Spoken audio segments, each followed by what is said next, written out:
හා යාළුවනේ මං හිතුවා මේ අපේ මාකටිං කරන අයට මේක ටිකක් වැදගත් වෙයි කියලා මේ අතර මේ මාකටිං වල තියෙනවා තීරිස් ටිකක් සහ අපි ෆලෝ කරන්න ඕන ටිකක්. මාකටිං වල කියනවා ඒ කියන්නේ මාකටිං කියන්නේ ආදායමක් හොයන්නේ කොච්චරවත් බිස්නස් එකක් කරලා ඒක විකුණ ගන්න ක්‍රමයනේ මාකටිං කියන්නේ. එතකොට කොහොමද ඒක අපි කරන්න කියන එක තමයි ඉගෙන ගන්න. හැබැයි අපි ලර්නිං එක නැවතුත් අපේ එර්නිං එක නතර වෙනවා. ඒක තමයි ඇත්ත කතාව. අපේ ලර්නින් එක හැමදාම තියෙන්න ඕනේ. අපි ලර්න් වෙන්න ඕනේ හැමදාම ලර්න් කරන්න ඕනේ. මොකද හැමදාම දෙයක් ඉගෙන ගන්නකොට තමයි අපි ඒ දේ earn කරගන්නලත් ඉගෙන ගන්න. ඒ ඉගෙන ගන්න එක නවත්තනකොට අපේ ආදායම නැති වෙනවා. ඒක එකක්. එතකොට ඒ කාරණේ අනුව මේ ඊළඟ එක තමයි වැදගත්ම එක. ඊළඟ එක කෙනෙක් ඔයාගෙන් දෙයක් ගන්න නම් එයා ඔයාව විශ්වාස කරන්න ඕනේ. ඔයාව අඳුරන්න ඕනේ. ඔයාව දන්න කෙනෙක් වෙන්න ඕනේ. මොකද එහෙම අඳුරන්නේ නැති දන්නේ නැති කෙනෙක්ට බිස්නස් එකක් දෙන්න සහ දෙයක් ගන්න එක ටිකක් අමාරු වැඩක්. හරි අමාරුයි. ඉතින් ඒකට වැඩ ගොඩක් කරන්න ඕනේ. ඒ දේ කරන ප්‍රොඩක්ට් එක සෙල් කරන්න හෝ ඒ බිස්නස් එක එයාගේ අතරට යවන්න. ඉතින් ඒකින්ද හොඳම වැඩේ එයාව අඳුර ගන්න සහ ඔයා ගැන එයා දැනගන්න ඕනේ. ඔයා කවුද කියන එක. ඉතින් එහෙනම් ඒක බිල්ඩ් කරගන්න ඕනේ ඉස්සල්ලාම. ඒක තමයි මේ පර්සනල් රිලේෂන්ෂිප් එක බිල්ඩ් කරනවා කියන්නේ ඒක තමයි. ඒක මාර වැදගත්. මොකද එතකොට එයාට ට්‍රස්ට් එකක් ඇති වෙනවා. ඔයා කවුද? ඔයා කොයි කෙනෙක්ද? ඔයා මොනවද කරන්නේ? ඔයා කොතනද වැඩ කරන්නේ? ඔයා මොන කම්පැනිද වැඩ කරන්නේ? අන්නේ කියන දේවල්. එතකොට ඔයාට ලේසි එයාට දෙයක් දෙන්න. ඒතර එයාගේ විශ්වාසය අනුව තමයි ගන්නෙ. මොකද මේ විශ්වාසයට තමයි මේ හැමදේම රඳා පවතින්නේ.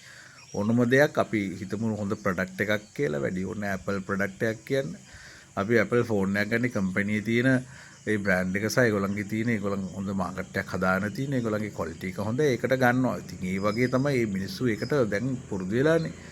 එහෙම වුණාට පස්සේ ඒක නතර කරන්න බෑ.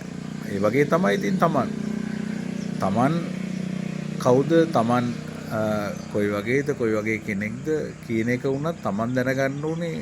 ඒ අනිත් කෙනාට අඟවල ඒ විශ්වාසය දිනා ගන්න. ඒ විශ්වාසය දිනාගත්තට පස්සේ ඔයාට ලේසි. ඒකින්ද එක පාට බිස්නස් එකක් මේ රක්ෂණ ශාස්ත්‍රයේත් එහෙම ඉන්නවා. මේ බිස්නස් එකක් කරන්න එක පාට යන්න බෑ. හොඳම වැඩේ යාව අඳුරගෙන ඉස්සල්ලා මෙයාව අපි කවුද කියලා දැනගෙන ඊට පස්සේ යත් එක්ක මේ PR එක හදාගන්න ඕනේ ටික කාලයක්. ඒකයි කියන්නේ ඕනම බිස්නස් එකක් අද රක්ෂණ ශාස්ත්‍රුණත් අද එක්කෙනෙක්ට කතා කරලා හෙට එකේ ඉන්නේ නැහැ. එහෙම ඒවා තියෙනවා. ඉතින් ඒ වුණාට එහෙම ඉන්නේ නැහැ. හරි එකක් ඉන්නේ නැහැ. එයා දාන බිස්නස් එක අවම එකක් තමයි එතන හැදෙන්නේ. ඉතින් ඊට වඩා ලොකු බිස්නස් එකක් ගන්න නම් එයාගේ හොඳ ආදායම මොකද එයා ට්‍රස්ට් කරලානේ මේ සල්ලි දාන්නේ. ඒතොර එයා ඉස්සල්ලාම නොදන්න කෙනෙක්ට දාන්නේ පොඩි මුදලක්. ලොකු ගාණක් දාන්නේ නැහැ. ඉතින් මේ පොඩි මුදල තමයි එයා දාන්නේ. ඒතකොට පොඩි වාරිකයක් වගේ තමයි හැදෙන්නේ.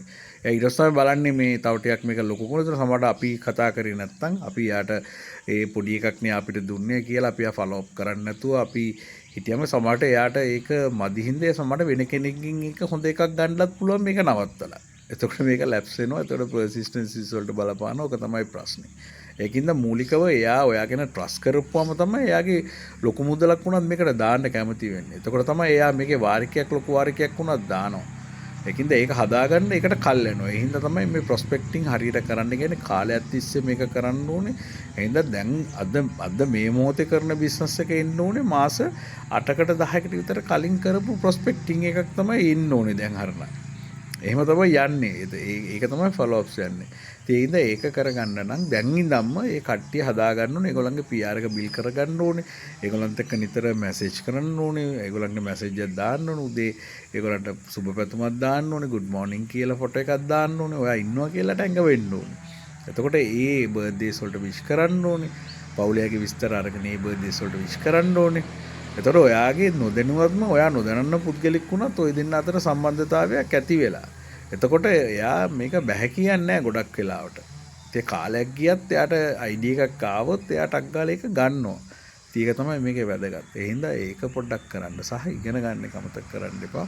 දවස ගානේ මේ තමන්ගේ ඒ රැකියාවට අදාළ හැමදේම ඉගෙන ගන්න. හැමදේම දැනගන්න ඕනේ. මොකද එතන ඔයා ගිහිල්ලා එතන කතා කරන්නේ ඒ වචන වල ඔයාගේ සත්‍යතාවය තියෙන්න ඕනේ.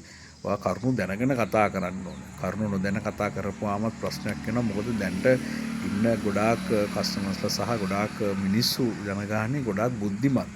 ඒගොල්ලන් තාක්ෂණයත් එක්ක ඉන්නේ. ඒගොල්ලන් දේවල් ඇහෙනවා. ඒගොල්ලන් දේවල් දකින්නවා. ඒකින්ද ඒගොල්ලන්ව අන්දවන්න රවට්ටන්න බෑ. එහෙම කරලා බිස්නස් ගන්න බෑ. ඒකින්ද ඔයගොල්ලන් බොරු කියන එක ඒ ඔක්කොම නැති වෙන්න ඕනේ සහ ඔයගොල්ලන් ඇත්ත කතා කරන්න ඕනේ සහ ඔයගොල්ලන් ඉගෙනගෙන යන්න ඕනේ එතනට.